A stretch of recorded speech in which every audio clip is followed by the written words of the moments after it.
This is Jeff Thorpe. This is Ira Black. This is Cornbread. Brian O'Connor. Dan Lawson. Together we are Vicious Rumors. And you're listening to Metal Express. Oh, yeah! I must admit, I was a bit skeptic about Vicious Rumors when Carl died. Mark left the band. But, well, the confidence is back. I mean, you guys really, really kick ass. Thanks, man. I'll tell you, it has a lot to do.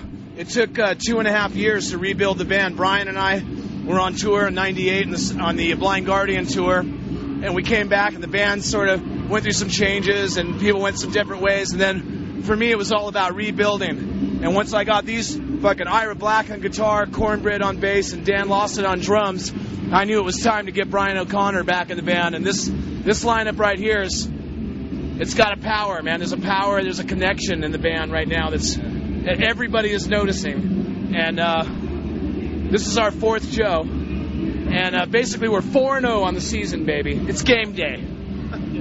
What is it about Vicious Rumors and vocalists? I mean, you have a problem keeping them. Well, Brian is back in the band. Well, I think Brian coming back to the band shows that we don't have a problem keeping him. It's just they have a problem lasting in a band like Vicious Rumors. Vicious Rumors is a very demanding band all the way around. Musically, vocally, stamina, it's 10 albums strong. And there's imagine that. There's not too many guys that can come in and do this music and pull it off with the range. Like, getting Brian back in the band is like, that was the icing on the cake. We had the foundation with the musicians, and then bringing Brian back, put it all together. Now the ball is completely chewing everything in its way. And not taking anything from Carl Albert. I've only learned, he visits me in my dreams. He gives me inspiration, and, I try to learn from him. You know what I mean? I take what he's given to me and just try to move on with keeping his name alive, and why we're all alive. Dude, that's so awesome. That's what it's all about. That is so beautiful, man. I know Carl's proud of us and proud of Brian, too. And I'll tell you another thing, actually. Very good friend of the band. He even texts for us, believe it or not. He's a great guitar player. It's his son, Kevin Albert.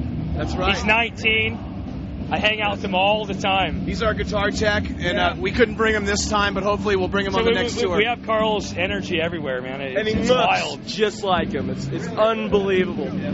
Unbelievable. Talks like him, same gestures. It's so bizarre having him around, but it's so cool at the same time. Like that he can be around and see what we're doing, keeping his dad's name alive. It's a good thing, man. So if you want to talk about keeping singers, what's up? We got his energy. It was hard coming in the first time on the Cyberchrist album. Trying to fill some shoes. I came in with an attitude like I got to make a name, and I think people kind of weren't as accepting at that time, but. I've matured. I feel I've matured in the past couple of years, and like me and Jeff, we go back. We've done a lot of stuff together, and full circle. That's what it comes down to with this set we're doing, and definitely. And when we get home from this Judas Priest event, we're going to be working on a new studio album, and it's called Martin Together already. But I do want to tell you this: all the news about Vicious Rumors is available at viciousrumors.com. So just check into viciousrumors.com on a daily basis, and you'll be up to date. Well, I've seen that you've been filming your shows last night and today. Will you be releasing some footage? Well, we've got a great bunch of video footage from all the shows and everything we've done together. We just got back from the Classic Metal Fest in Michigan, and then now and then of course this Bang Your Head, and now we're the promoters from Wacken Festival just approached us about possibly playing there. So.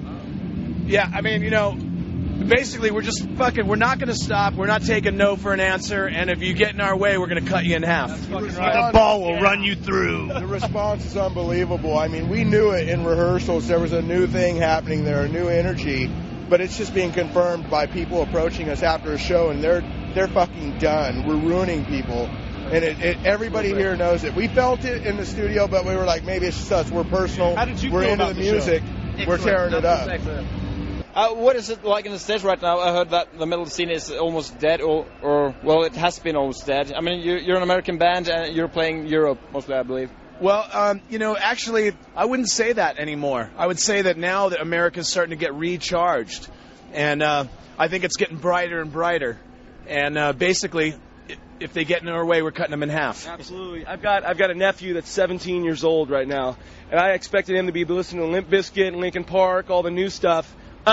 He went out and got some old Iron Maiden albums. He went out and got some Saxon albums. All his friends, old school metal. So it is coming back, and the new kids are actually going and looking for the stuff. So that's really cool. Yeah, exactly. And, a lot of the problem with America right now is the guitars. A lot of people don't know really how to play their guitars. They no solos, you know. They're into different stuff. And I'm from Sacramento, and that's where a lot of new music's coming from. You know what I mean?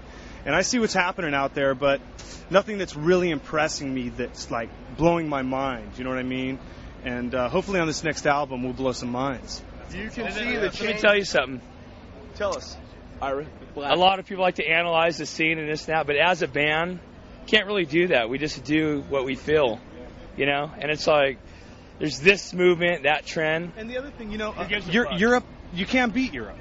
You can't beat the fans. You can't beat the attitudes. You can't beat just everybody in this country. You know, in all of Europe. We're staying. You know what I mean? We're staying. Metal here is sell a the trend. house, sell the kids. We're staying. It's not a trend here in Europe. It's a way of life, you know? It's a real honor. That's a beautiful thing. It's a real honor to come and play in Europe. Every time we're here, it's very valued.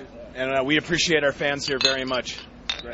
I actually heard some rumors that Mark would come and play some songs with it. Was that just a rumor, or? No, it wasn't a rumor. We actually had every intention of doing it.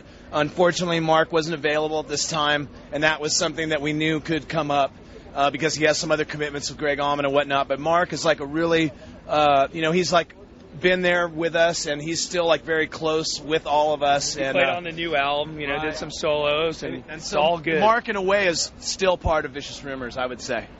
You know, right? And, even though he's not in the band, touring, you know, and doing that stuff, he definitely has an interest. He's calling Jeff on a weekly basis to see how things are going. He's a friend. And we live on the same block, pretty much. He lives right down the street from me, so, you know, you can't keep peanut butter and jelly away from each other too long. When you're playing live, how does your new material go down with the audience compared to the old stuff? I mean, people know the old albums. Do they know the new stuff? But I was actually shocked at how many people were singing the lyrics from the Sadistic Symphony material out here today. Absolutely. They were definitely into it. Everything. And just their whole, like, Vicious Rumors, their whole, like, chant and stuff. I'm going to go out and hug each one of them right now. There's You so better much put some power deodorant on first. After we get more beer. coming out of this band that we could go out there and play a Jim Croce song right now and people would fucking dig it. You can't deny what happens when the five of us are on stage right now. There's too much power. Too much power. I'm not trying to be WWF on you. I'm just telling you that you can't put the smack down on your candy ass. On your Rudy we could play Poo a candy Carpenter ass. song right now and we would fucking destroy. And that's Dan Lawson talking, our drummer.